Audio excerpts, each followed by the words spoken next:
Nos últimos dias nós tivemos algumas notícias, podemos dizer, preocupantes com o nosso desempenho inflacionário. O mês de agosto ele foi o pior mês de agosto em 4 anos. O valor do preço dos alimentos está aumentando, principalmente da carne e do arroz. Isso está fazendo com que o governo comece a agir de modo pouco liberal, influenciando na quantidade de produtos que as pessoas podem comprar, indo por uma vertente que é uma vertente que é contra o liberalismo, ou seja, vai contra aquilo que elegeu o próprio governo. E a inflação, ela é um assunto que, para uma parcela da população nacional, é um assunto que causa calafrio. Causa calafrio porque a geração a partir dos anos 90 não vivenciou a inflação. Os nascidos no final dos anos 80 e início dos anos 90 não sabem o que é inflação. Ah, uma inflação de 8% ao ano, o que é isso? Eles não sabem o que é inflação. A inflação do overnight, aquela inflação das taxas que mudavam ao longo do dia, que tinha maquininha registradora de preço, que de manhã você ia no supermercado era um preço e à noite já mudava, à tarde, 1 hora depois o preço já mudava, isso sim era inflação descontrolada no nosso país. E nós tivemos vários anos com esse tipo de inflação. Vários anos educando a população a viver nesse tipo de situação, de ter desespero, de ter correria, mostrando para o brasileiro que não vale a pena poupar dinheiro, porque quanto mais você fica com o dinheiro na carteira, pior é a sua capacidade de comprar. Então a inflação é um assunto, o dragão da inflação é um assunto que assusta o brasileiro, principalmente na hora da eleição. É um fator decisivo. A popularidade de Dilma Rousseff, quando ela começou a cair, quando ela começou a despencar, ela é casada também com um aumento da inflação no preço dos alimentos. Porque quanto mais alta a inflação, menos poder de compra você possui. Menos condições de comprar produtos, comprar no caso alimentos, você acaba consumindo. Mas o que é a inflação? Porque nós falamos, mas as pessoas elas têm uma dificuldade para entender o que é a inflação. E eu preciso explicar para vocês antes de nós avançarmos no vídeo. Porque a inflação não é simplesmente aumentar o preço. Não é. Existe um outro componente atrelado à inflação que explica o que ela é, que é a redução do poder de compra. Então vamos explicar um assunto visivelmente. Vamos supor que esse livro do José de Alencar, o Guarani, custe R$50. Então com R$50 eu consigo comprar um exemplar do livro O Guarani. Se esse livro passar para R$60, eu não consigo mais comprar com esses R$50 esse livro. Então esses R$50 me compram menos coisas do que eu comprava antes. Porque esse aumento de preços fez com que eu comprasse menos produtos. Para eu continuar comprando a mesma quantidade de produtos, já que ele foi para R$60, além dos R$50, agora eu preciso de mais R$10. Aí eu consigo comprar a mesma quantidade de produtos que eu comprava anteriormente. Se antes eu ganhava 50 e agora eu passo a ganhar 60, eu fiquei mais rico? Não. Por quê? Dinheiro ele se mensura pelos bens que ele pode comprar. Se antes eu tinha 50 eu comprava um livro e agora eu tenho 60 e eu consigo comprar o mesmo livro, isso significa que eu não fiquei mais rico. Eu apenas consegui equiparar. Para eu ficar mais rico, além desses R$10, eu preciso de mais 10. Agora sim, com R$70, além de comprar esse livro, ainda sobra uma notinha de 10 para eu comprar qualquer coisa. Aí eu tive ganho de poder de compra. Então a inflação o que é? É o aumento dos preços sem estar atrelado com o aumento do rendimento da pessoa. Ou melhor dizendo, a inflação é o aumento dos preços que é acompanhado por uma redução do poder de compra. E é claro que para um país mais pobre como o nosso, nós somos a 8ª economia do mundo, nona, às vezes beliscamos a 7ª posição, sim, mas nós somos um país extremamente desigual. E para um país extremamente desigual como o nosso, quando você tem uma redução do poder de compra das pessoas, você vai ter um impacto na vida dessa população. As pessoas vão comprar menos, as pessoas vão consumir menos, e aí o que vai acontecer? Você tem um impacto pesado na economia. porque você não consegue ter a atividade do consumo. É por isso que lá atrás o FMI, que é a política que o Guedes segue ainda hoje em dia, que o FMI, para resgatar os países subdesenvolvidos, ele tentava primeiro controlar a hiperinflação. E como você controla a inflação? Reduzindo o consumo. Você corta os salários, você reduz o crédito e você tira o investimento estatal. Você puxa o consumo lá para baixo, você continua tendo uma oferta grande de produtos, o preço desses produtos cai, a população consegue comprar e assim o valor do produto aumenta. Então você consegue perceber com esse exemplo que a inflação ela também é algo positivo. Por que ela é positiva? Porque se aumenta a inflação significa que está havendo uma atividade econômica, certo? Então a inflação em determinados parâmetros ela é um bom indicador de economia. Por isso que você tem metas de inflação. Você tem o centro da meta, você tem o topo da meta e você tem a parte abaixo da meta. Se esse piso da meta, a inflação ficar abaixo dele, significa que nós não estamos tendo consumo. E isso é ruim. Nesse atual momento do governo Bolsonaro, nós temos alguns fatores que estão influenciando a inflação ficar mais alta. O dólar principalmente dos alimentos, o dólar é um deles. Por quê? Como que a inflação ela é composta? Ela é composta por uma lista de supermercado. Então você vai ter uma cesta de produtos, que é uma lista de produtos mesmo. Milho, arroz, feijão, gasolina, escola. E cada indicador vai definir ali a sua cesta de produtos. E você vai comparar quanto que era esse valor antes e quanto ficou agora. Quanto que era no mês anterior e quanto ficou agora. E aí você vai comparar se aumentou ou reduziu esse valor. Certo? E é claro que uma parcela considerável é feita de produtos. Carne e arroz fazem parte disso.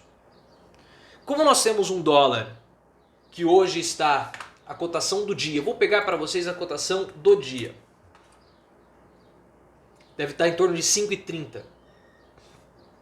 5,30 cravados. Como nós temos hoje um dólar a 5,30, é muito mais vantajoso você exportar. Primeiro porque, como o dólar é muito mais caro do que o real está muito desvalorizado perante o dólar, o meu produto ele fica muito mais barato no mercado internacional, eu consigo vender muito mais no mercado internacional e eu tenho um lucro muito maior porque eu recebo em dólar. Por isso que mesmo no momento de crise que nós estamos vivendo de consumo interno, o agronegócio conseguiu ter um superávit porque ele vende em dólar. Então é claro que isso também vai ajudar. E eu sou um agroinvestidor, eu sou um agroempresário.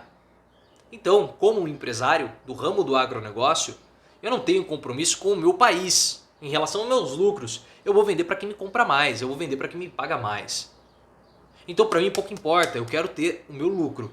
Então, se tiver compensando mais vender a minha carne para a China, eu vou vender. Para a Alemanha, eu vou vender.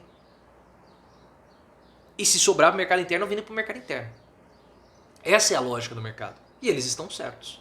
E eles estão completamente certos. Outro problema, podemos dizer assim, que fez a inflação aumentar um pouco, o auxílio emergencial. O auxílio emergencial fez com que as pessoas comprassem mais produtos. Essa compra maior no consumo dos produtos, esse aumento no consumo faz com que você reduza a quantidade de produtos disponíveis e o preço aumenta também. Nós temos que lembrar que o auxílio emergencial tirou várias e várias pessoas da linha da pobreza. Porque se para ser considerado alguém abaixo da linha da pobreza que em torno de 500 e poucos reais, com 600 você já está aumentando, tirando várias pessoas que estão abaixo da linha da pobreza. Então é um consumo que você também, é um incentivo ao consumo que você dá. Pô, então você está dizendo que os 600 reais pode aumentar a inflação? Sim, economia é algo complexo, economia é algo difícil. Por isso que eu falo, Guedes é um amador, ele não é um grande economista, ele é um bom investidor. Mas economista ele é péssimo, porque como economista você também precisa pensar todos esses componentes. Todos esses componentes precisam ser também mensurados, precisam ser também colocados na equação. E quando eu falo equação, em termos metafóricos, não estou falando colocar na equação, no papel, no número, porque você também tem um componente qualitativo de interpretação desses resultados. Então isso tudo é importante. Você não pode desconsiderar isso. Agora, o que o governo tenta fazer? Porque se a inflação continuar subindo, reduzindo os 600 para 300 reais, a população vai comprar ainda menos. E nós sabemos que existe um período ali entre março e maio que você tem uma alta na inflação porque você tem um período mais difícil de colheita. Então você tem um aumento, uma redução na quantidade disponível de alimentos, você tem um aumento dos preços, há uma queda na aprovação presidencial. O problema é que está acontecendo agora em setembro, que é fora do ciclo. Então como o governo vai reagir a isso? O governo Bolsonaro baseia a sua aprovação com a população mais pobre no aumento de consumo, por isso R$600 o Renda Brasil. Agora, se você tem um aumento inflacionário, toda a estratégia governamental visando 2022 e aumento de popularidade, ela pode minguar. Tanto é que o governo está cobrando. Primeira página da UOL. O governo cobra mercados e produtores para explicarem preços dos alimentos. E o Bolsonaro está pedindo compreensão para os supermercados, para eles serem patrióticos ou patriotas de não aumentarem o valor dos produtos. Mas ele não pode pedir isso para os supermercados, para os donos dos supermercados. O que o Bolsonaro precisa fazer, junto com o Paulo Guedes, políticas públicas, políticas econômicas para mitigar esse aumento de valores, para mitigar a inflação. Esse é o papel do Bolsonaro. E não simplesmente de pedir e jogar nas costas, porque o que ele está fazendo é populismo. Ele está jogando a incompetência do Paulo Guedes nas costas dos donos de supermercados. Olha, eles não são patrióticos, ou eles não são patriotas porque eles não querem reduzir o lucro. A culpa de vocês estar pagando caro é deles, e não nossa. Quando nós sabemos que isso é possível de ser mitigado com políticas econômicas. Então o que o Bolsonaro faz? Mais uma vez ele tira a responsabilidade das costas e joga das costas e joga no colo de terceiros. Supermercados limitam pacotes de arroz por cliente no interior de São Paulo. Então as pessoas já começam a consumir menos. E é claro que isso é um impacto negativo, porque eu quero comprar. Pô, mas não me interessa. Você não pode limitar se eu quero comprar. Claro que tem lá suas regras, mas você está entendendo. Tá? Ainda mais quando tem promoção. Mas, pô, perceba que é uma situação extremamente desagradável. E aí os produtores falam, produtores negam responsabilidade em alta de preços do arroz. O Brasil não é um grande produtor de arroz. Porque arroz é difícil produzir. Precisa ter área alagada. Ah, na Amazônia a área alagada, mas o solo não é bom. Então há toda um pormenor na produção de arroz que já é conhecida desde lá de 1700, 1800, quando o Adam Smith escreve Riqueza das Nações. Ele cita o caso do arroz. Porque é difícil. Então nós não somos grandes produtores de arroz. Né? Quando você tem uma pastagem de arroz, é melhor você aterrar tudo, um brejo, você aterra tudo e bota boi em cima. Tá? Mas os preços dos alimentos estão disparando. E o UOL ele tenta explicar aqui. O UOL é economia, porque os preços dos alimentos estão dando essa disparada. E fala dólar alto e exportações, auxílio emergencial, estoques da China. Por causa da pandemia, os países estão refazendo seus estoques de alimentos, sobretudo a China, o maior parceiro comercial do Brasil. E o preço alto dos combustíveis. O preço alto dos combustíveis também acaba afetando no valor da inflação, no valor da cesta. Porque quanto mais caro o combustível, mais caro fica a logística. Por isso que a Dilma quebrou a Petrobras. Não foi com corrupção que Dilma quebrou a Petrobras. Dilma quebrou a Petrobras porque numa política eleitoreira de controle inflacionário, ela segurava o valor da gasolina. Porque ela pode fazer isso. A Petrobras tomava prejuízo toda vez que vendia 1 litro de gasolina, mas era algo para controlar a inflação. Agora, nós podemos discutir se foi certo, se foi errado, mas nós sabemos que a Petrobras é uma empresa pública, portanto não é uma empresa que tem compromisso com o lucro. O compromisso de uma empresa pública é o bem-estar da população. Eu espero que tenha ficado claro, eu espero que você já esteja se preparando para a sexta-feira, quando teremos a nova mudança no canal, com equipamentos melhores, tudo diferente no canal, e eu tenho certeza que você vai adorar. Então se inscreva no canal, ative as notificações e me siga lá no Twitter, @profileo oficial.